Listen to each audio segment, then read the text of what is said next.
I am KB. Thank you so much, Joy, for chatting with Nerdophiles. How are you? Hi, I'm good. I'm good. How are you? I'm doing well. Oh my goodness. Listen, I love Cherish the Day. Oh, excellent.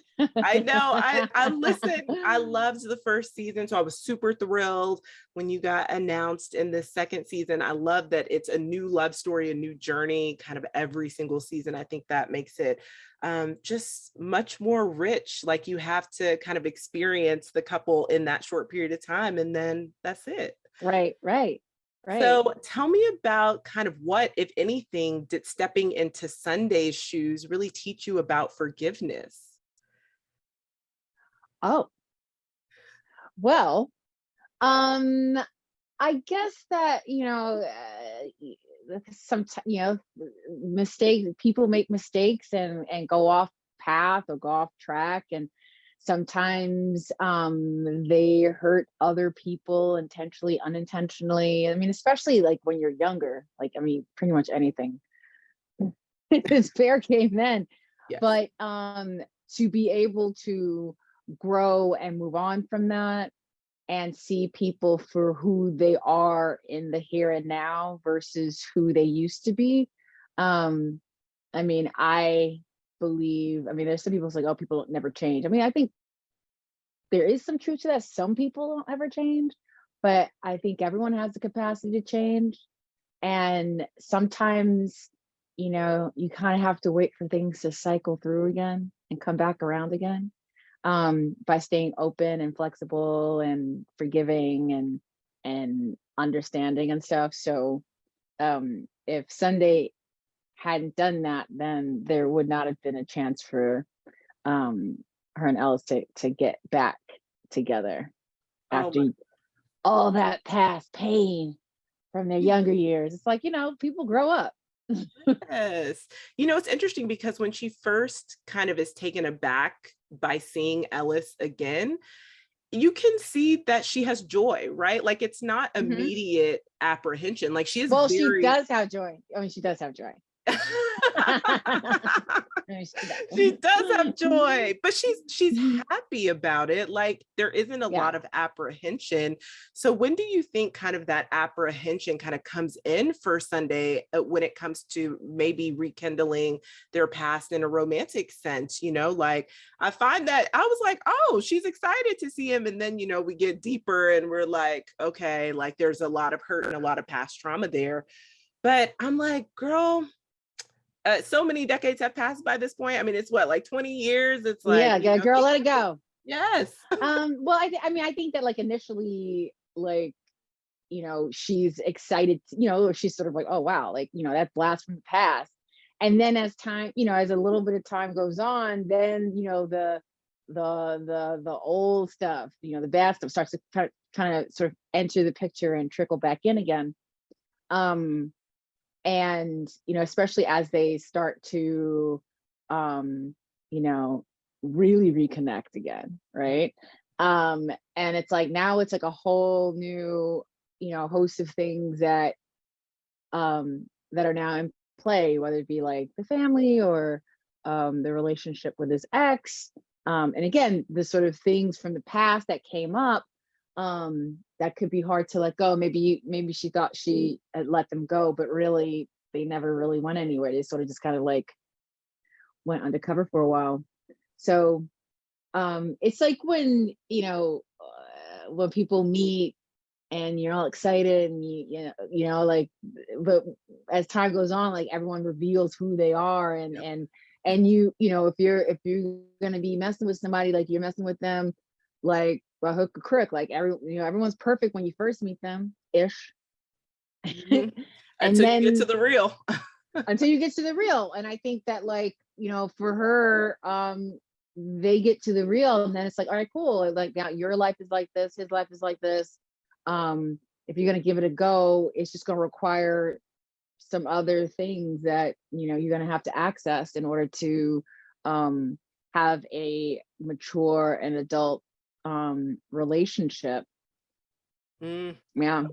Man, okay, so what can you tease about what we can expect as the rest of their kind of love story unfolds over the course of the season? Because right now, it's only been 3 episodes. So We don't know. This could go way left. And honestly, I'm still going to call it a love story because, even if they don't end up together in the end, this is still a Mm. love journey for both of them, Yeah. regardless.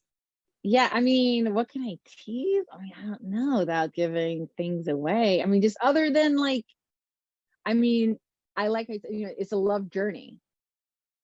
And um people learning, like everyone learning how to let go of the past, to live in the moment and have hope for the future. Ooh, yes. Okay. I love That's it. my soundbite. Now I have to ask, That's my listen, soundbite. I'm sticking to it. they got you out here playing a chef. Did it Hmm. inspire you to want to cook more? No, Well, you're just like me. I'm no, like, absolutely not. Like, no, I've like watched it. I'm not at like, all. this food looks so good, but let someone else make it for No, me. no, like I love to eat and I love to be cooked for. Yes. And I'm gonna judge your shit. I'm gonna judge your food. I'm kidding. No, no, I'm not. Yes, I am. But yeah, no, it didn't make me want to cook. I mean, like, just people. I mean, I cook. So that we have something to eat. I don't cook because like, oh, I want to. Although during like those first like 6 months of the pandemic, when we're all sort of like, what the hell's going on with the world? Like, I did get more into it because like I had to. Like, didn't have any options really other than to like, okay, I can't cycle through the same six go-to things. I had to kind of open it up a lot more. So I did get into recipes and exploring and going outside of my comfort zone. um but like that was temporary because soon as like As soon as delivery's back available, I was yo like, please. as soon as I was back in New York, I was like, all right, I'm good with that. Um so like I yeah, like so I it didn't make me want to, it didn't make me fall in love with it. And I just, you when someone loves to cook and you eat their food, like, you're like, you taste that, Mm, you taste it. yep. I mean, when it's, and they're really good at cooking. Like, 'cause you love to cook and still suck, right? It could Because still be there's always somebody terrible. there's somebody who think their food is real, and you're like, it's not as good as you think it is.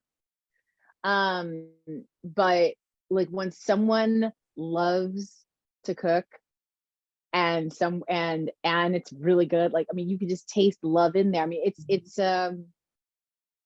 an art form, really, when you really when you really get down into it, how someone translates and creates art, culinary art from ingredients that have always existed, but they create their own combination. Mhm. That's creative. That's an art form. And I think if anything, while it didn't make me want to cook more, I have even greater respect for chefs and the people out there cooking it up, chefing it up, um, because it is an art form. Um, yeah, but I definitely don't. Yeah, I was like, no. But I do love that Sunday's like love of cooking is also intertwined with her family's history. Like, I like that she takes a lot of her family's recipes and incorporates them in her restaurant because, like you said, like Yes. people put love into their food, and the love that she experienced growing up with her mom and her grandma and her father and her Hmm. cousin is found in the food that she creates. And I do really love that because I mean, like, generally speaking, when Black women are cooking in the That's kitchen, right. that's what it is. Like, That's what it is. It is passing down these traditions, and everyone's got that little thing that that secret. Telling everybody all your secrets. That right. little extra thing. Like my grandmother had that extra thing in her mac and cheese that my aunt was trying to figure out for years, and then finally I was like, she adds this, and she's like, "What? You let me make this for years and not tell me?" I was trying to see if you're gonna figure it out. Like it's interesting because like my grandmother was of course, one of the best cooks to this day, and I I wasn't interested in, and I love to eat, but I wasn't interested in really being in the kitchen and learning and really doing it. Um, and she didn't necessarily say, "Hey, why don't you come look?" But I just observed her, Mm. right? So when she passed, there are things that she, like recipes that she had, or ingredients that she would add on the low that no one else knew about. Not because she's like, hey, you got to do this. I'm just watching her. I'm at the supermarket with her when she's buying stuff. I'm watching how she moves with stuff. I'm watching that little extra like doop doop doop that she's doing that nobody else saw. So that's why I'm like a backseat cooker too. Cause I'm like, no, that's not no. You're like, But that's not mind how you, it is. I'm not that's gonna not do it how it for is. you, but I'm just telling I'm you not that's wrong. right. I'm not gonna do it, but that's not how it's done. But also, I mean, Um, you're spending time with your grandmother. It's also about just being able to bond with her, whether or not you're yeah. helping, it's just spending I that mean, precious time. yeah, Mhm. yeah. And so I mean that I think like that element of Sunday's life and how that's portrayed on the show, I think is such a beautiful tribute to the Black women who have nourished us uh through hard times, good times, all the times, and carrying on those traditions. So that's one of my favorite. That's actually one of my favorite parts of of um of the character in the show and stuff, is that aspect. Yeah, and I love that. And I love too that Sunday put all women in her kitchen strategically, like they're a Hmm. family. She said the hardest thing I want, my cooks to be doing is cooking versus dealing with harassment or any other issues. And so Yeah, they've kind of built their own family in the kitchen as well. And so I think that right, that's really beautiful to see. Like, right. so my last question really is, what was it about this experience that you'll take with you to every other job you have in the future? Kind of what is a life lesson, a career lesson, maybe even a personal lesson that you could take away from this experience? Well, I mean, I guess there's so many. I mean, for me, it was a difficult time. I mean, obviously, it was difficult for everyone because, we were and still are in a pandemic, um, despite what people are saying. Right. Um, and to be away from home and alone, and really, it's hard for people. I was working so much, it was hard for people to come visit, or to have, like, so I spent a lot of time alone, and I didn't get a chance to experience New Orleans. I mean, it's the second time that I've shot there. I shot the Skeleton Key there, like some years back. But I didn't, that was a long time ago. So I didn't really get a chance to experience New Orleans in the way everyone's like, oh my God, you must have did this, that. I'm like, no, I didn't. I was working all the time. And when I wasn't working, I was at the pool drinking champagne on Saturdays. Um, but shout out to the Hotel St. Vincent for holding me down. But like, that's the things, like, I lived at this incredibly beautiful Hotel St. Vincent, and I became friends with um, so many of the women and the people that worked there, and they really held me down. And I was their first like resident, like long-term resident, lived there. Um, and also just from the people, from the cast and the crew from the show. It just really, I guess, being down there, I mean, it's not so much, I mean, the show brought me down there. So this isn't anything specific to the show itself, but just in terms of like, you know, the amazing people that I worked with, that I basically lived with at the hotel or whatever, like it gave me such a renewed sense of the importance of community, and how awesome we can be as human beings to one another, how we need each other. And as someone who has traveled the world and spent lots of time traveling alone, or working, living alone away from home or whatever, it was the first time that I was actually homesick. Mm. I mean, I just turned 48. It was the first time I was actually homesick. But what helped me through that were just all of these amazing people that I either was on set with and working with, or back at the hotel with, right? During these crazy times, and evacuating for a hurricane and then coming back, like, just it just really just like helped to restore my faith and my love, and my respect for people Yeah. For humanity. and for humanity, and like that helped get me through. Um, and I don't know what I would have done. I mean, I would have managed, but I don't know what I would have done without all of those people. Like, they meant so much to me, and that's how I was able to do my job.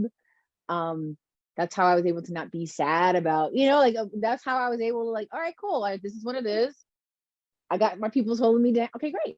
It wasn't, because I also wasn't able to talk. I wasn't even able to talk to my friends like I'm used to doing, It's right? hard. So it was, or go to therapy. Like, it was really hard. So yeah, the people of New Orleans, thank you. Oh, I They got love me through it. I Yeah. love that.